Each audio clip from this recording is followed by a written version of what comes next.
E aí, pessoal, vamos responder aqui mais umas questões. Deixo já em minhas redes sociais, YouTube, aí entra lá, tem mais vídeos, ok?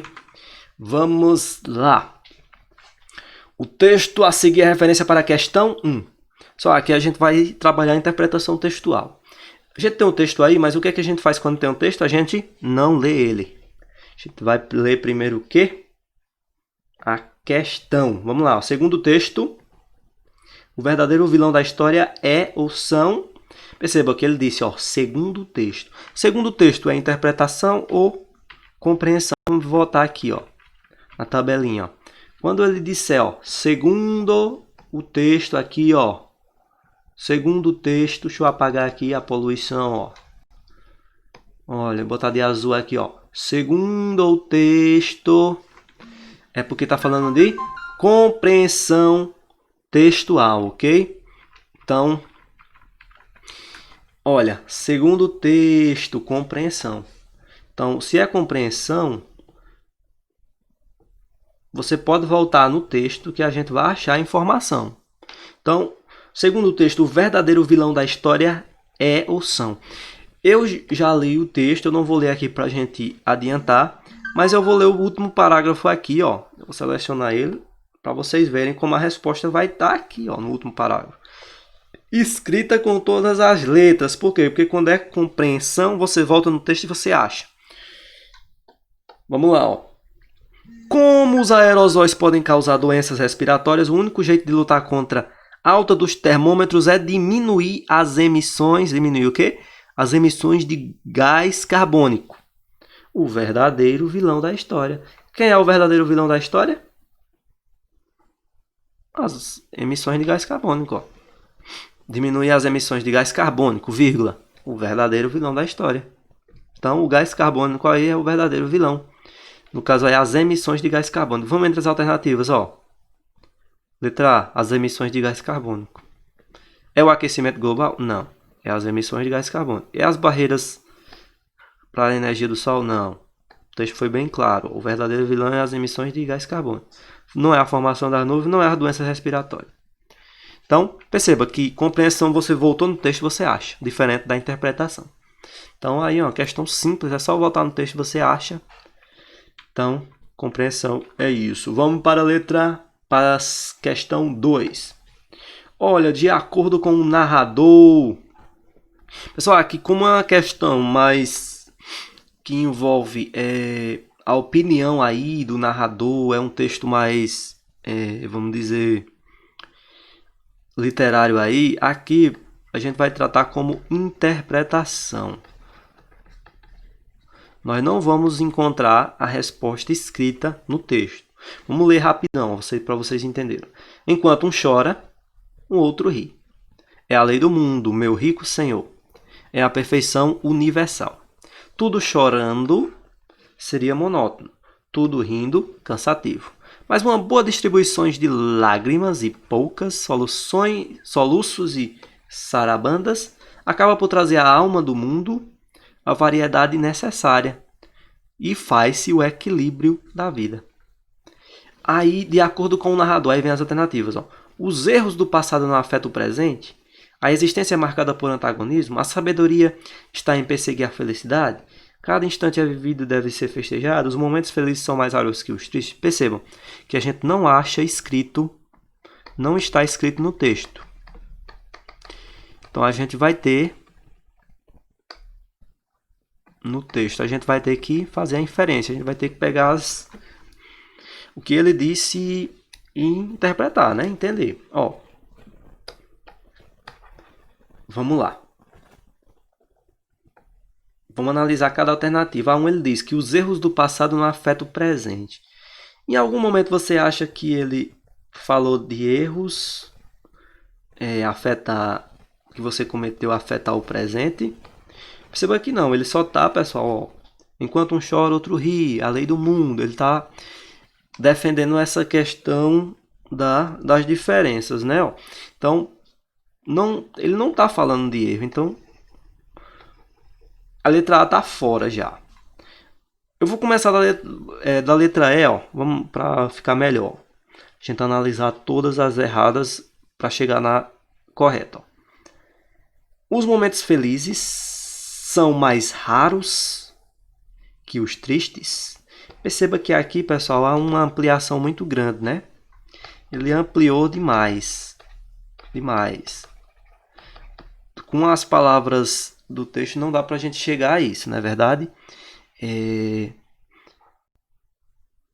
Não dá para a gente afirmar que os momentos felizes são mais raros que os tristes. Ele só está fazendo a comparação entre que um chora, outro ri e etc. Mas essa opinião aqui, por mais que seja uma opinião sua, não é a opinião do autor. Ok? Então aí você poderia considerar como um acréscimo de opinião ou ampliação do que o texto disse. Ok? Então, vamos lá. Letra D. Cada instante vivido deve ser festejado. Olha, com as palavras do texto não dá para a gente afirmar que ele defende que cada instante deve ser festejado, que ele só está dizendo que tudo chorando seria monótono, tudo rindo seria cansativo, né? Então ele defende a diferença, né? Ele não está falando que cada instante deve ser festejado. Letra C, ó. A sabedoria está em perseguir a felicidade. Então, mais uma vez, em nenhum momento ele fala de sabedoria e felicidade, na verdade ele simplesmente está dando os dois lados da história, né? Então, C também está fora. E a letra B é a certa, ó, porque perceba que aqui ele bateu em cima da tecla, ó, a existência, segundo o narrador, ó, a existência é marcada por antagonismos. Aí você, mas eu não sei o que é antagonismo. Antagonismo é essas diferenças, essas oposições, né? Enquanto um chora, outro ri. Ok? Então, seria isso.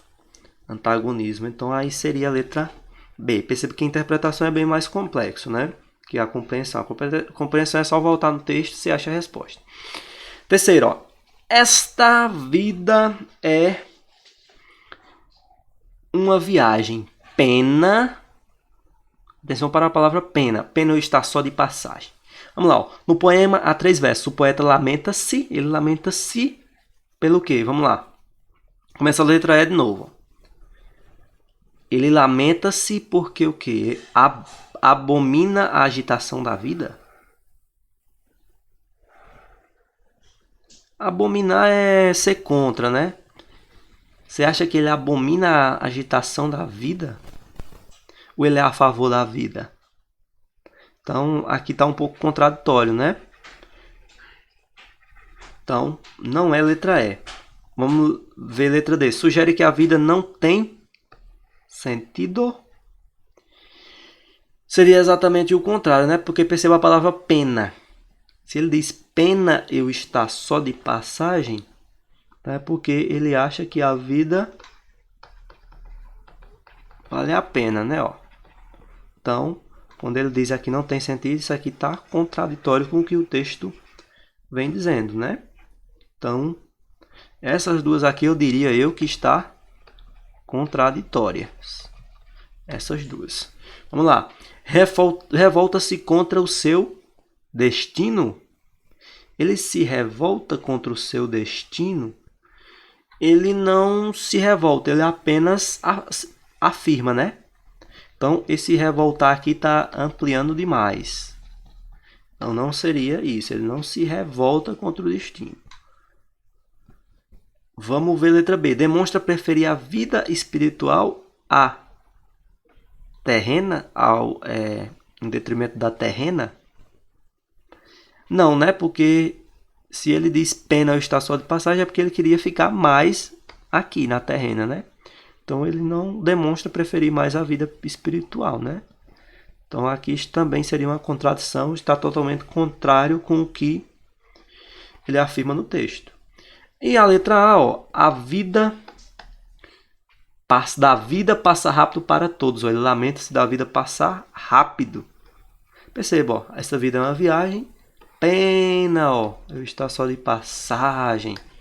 Então é exatamente isso ele lamenta da vida passa rápido. Então aqui mais uma vez a interpretação, já que a resposta a gente não encontra escrita no texto, ok?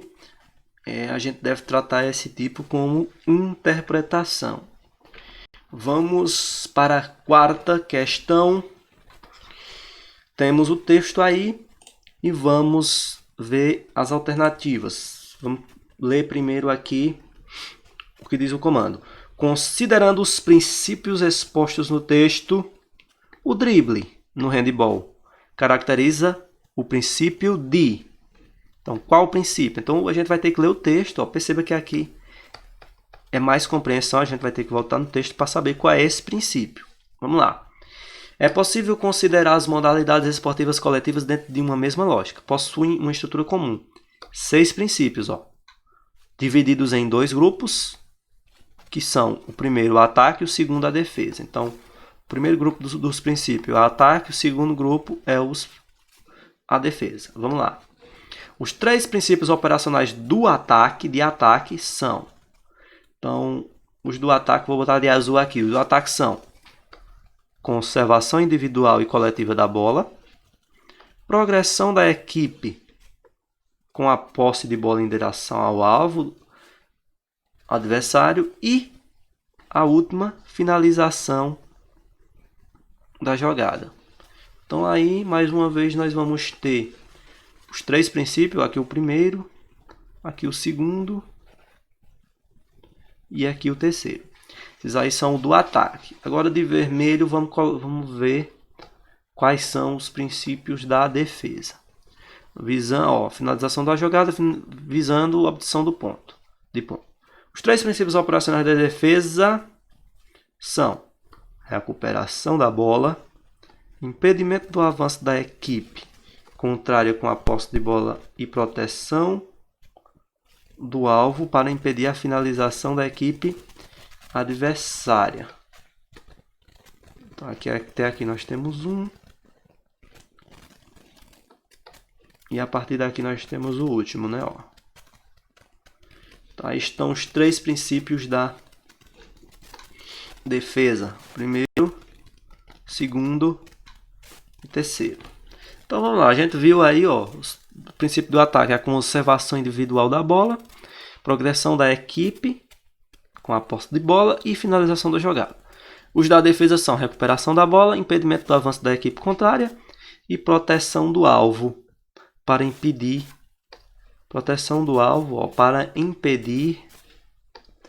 a finalização da equipe adversária. Então, esses são os princípios. Agora vamos ver o que diz de novo a questão. Considerando os princípios, o drible. Perceba que o texto não falou em drible, então você tem que saber mais ou menos o que é o drible. O drible no handebol caracteriza o princípio de quê? De recuperação da bola. O drible é quando você tenta sair do adversário, você engana o adversário e segue, né? Então, o drible é quando você está com a bola, ou seja, o drible seria um princípio de ataque. Então, quando ele fala aqui, a recuperação da bola, letra A, é um princípio de defesa. Então, não é essa a questão, a recuperação da bola. Porque a recuperação da bola é quando o outro está com a bola. Então, a gente não dribla quando o outro está com a bola, só quando a gente está com a bola, porque é um princípio do ataque, né, no caso. Letra B. Progressão da equipe. Será? Vamos deixar um pontinho. Vamos para a letra C. Finalização da jogada. Perceba que finalização da jogada, progressão da equipe são do ataque, né? Pode ser que seja um deles. Vou deixar outro pontinho aqui. Proteção do próprio alvo. Proteção do alvo do próprio para impedir o adversário seria defesa. Então, não tem como ser um princípio do drible. Porque para o drible você tem que estar com a bola. Então, letra E, impedimento do avanço adversário. Também que seria o segundo aqui princípio da defesa também não é. Então, perceba que você tem que ter uma noção do que é o drible. Então, o drible, você tem que estar com a bola para você driblar, né? Então, ele não vai ser um princípio da defesa, só pode ser um do ataque, né? Então sobrou duas alternativas aqui, pessoal. E aí? O drible seria finalizar a jogada, ou seja, finalizar a jogada é marcar o ponto, né? Ou é progressão da equipe, ou seja, progressão da equipe com a posse de bola. Exatamente isso, né, pessoal? Se você dribla, você avança em relação ao adversário para você chegar mais próximo do ponto, né? Então, realmente, quando você dribla, acontece a progressão da equipe com a posse de bola em direção ao alvo adversário. Então, aí realmente é letra B. B de bola. Perceba que é uma questão de compreensão, mas que você precisou saber o que era um drible, né? Então, é porque essa questão eu peguei do Enem, né?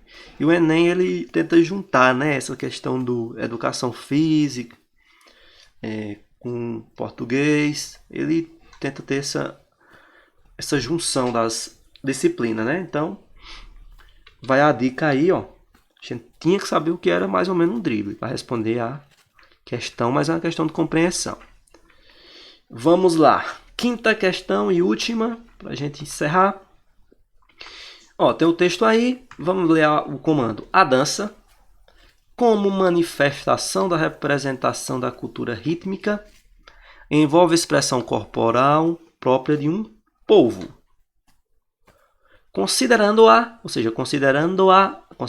dança como elemento folclórico, a dança revela. A gente vai ter que voltar no texto. Aqui também seria, pessoal, compreensão, ok? Vamos voltar no texto. A dança é um importante componente cultural da humanidade. O folclore, olha, perceba que falou no folclore aqui, né? Ó. A dança como elemento folclórico. Olha, cultural da humanidade. O folclore brasileiro é rico em danças. Opa! Ele é rico em danças. Ou seja, essas danças representam as tradições e a cultura de várias regiões do país. Ó. Ok? Estão ligadas, ó, as danças que são do folclore brasileiro, ó, elas estão ligadas ao quê? Ó?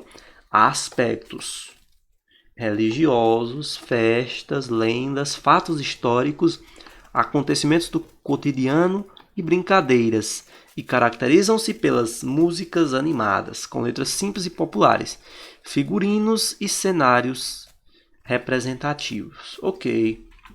Vamos ler as alternativas agora. Vou começar da letra E para gente ser mais didático. Vamos lá, letra E. Lendas. Vamos ler de novo o comando, né? A dança como manifestação e representação da cultura rítmica envolve a expressão corporal própria de um povo. Considerando a dança como elemento folclórico, a dança revela lendas que se sustenta em inverdades históricas. Inverdades, pessoal. Uma vez que são inventadas, ou seja, elas não são inverdades e nem são inventadas. Olha, e servem apenas para a vivência lúdica de um povo. Olha, perceba que o texto disse que a dança é importante componente cultural da humanidade. Perceba que representam tradições e cultura, ou seja, elas estão ligadas a fatos históricos. Ó. Então, não é em verdades históricas, já que o texto diz que estão ligadas a fatos históricos, ok? E se estão ligadas a fatos históricos, elas não são, vamos dizer assim, inventadas, ok? Então, letra E está fora. Vamos na letra D. Tradições culturais de cada região. Olha, a dança revela, ó, vamos ler o finalzinho, né? Ó. A dança revela tradições culturais de cada região. Certo, até aí tudo bem. Cujas manifestações rítmicas são classificadas em um ranking das mais originais. Não existe isso, né? Aqui foi inventado, né, pessoal? Não existe esse um ranking das mais originais. Ela representa a tradição de um povo e não tem nada a ver com classificar ela em um ranking. Então, letra D, fora. C. Acontecimento cotidiano sobre influência mitológica, religiosa de cada região, sobrepondo a aspectos políticos. Se sobrepõe a aspectos políticos, não, né, pessoal? Não chega a dizer isso, né? E também percebam aspectos religiosos, histórias, acontecimentos do cotidiano. Perceba que não fala também em mitológico, ok? Até porque não é um mito, né? Então vamos lá. Letra C está fora, vamos para a letra B. Aspectos eminentemente afetivos, espirituais, de entretenimento de um povo, desconsiderando fatos históricos. Opa! Desconsiderando fatos históricos não, né, pessoal? A gente já viu que... Olha, voltando aqui no texto, ó. Fatos históricos, ó.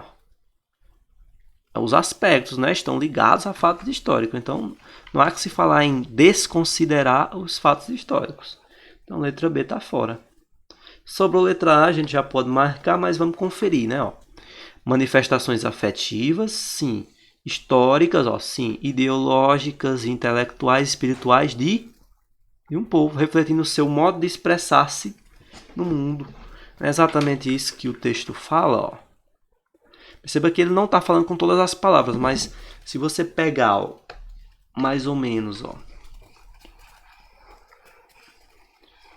apagar aqui, se você pegar mais ou menos aqui, ó, desse ponto, ó, e ler, ó, até aqui, você percebe que é basicamente a transcrição da letra A. Estão ligados a aspectos, ó, religiosos, festas, lendas, fatos históricos, acontecimentos do cotidiano, brincadeira. E se você pega aqui o começo, é um importante componente cultural da humanidade, ó, você chega na letra A, ó, modo de se expressar no mundo, ó, ou seja, um componente cultural da humanidade, né? Ó, aí você vê, ó, afetivos, ideológicos, intelectuais, espirituais de um povo, ó, históricas, praticamente refletindo, ó, essa parte aqui, ó. Claro que com outras palavras, não todas as palavras, mas é basicamente, nem sempre vai ser as mesmas palavras que estão no texto, viu, pessoal? Você vai ter na alternativa. Então, ficou aí sendo letra A. E a gente encerra aqui essa resolução de questões aí de interpretação. Sei que é um pouco mais trabalhoso esse tipo de questão, mas dá pra gente seguir.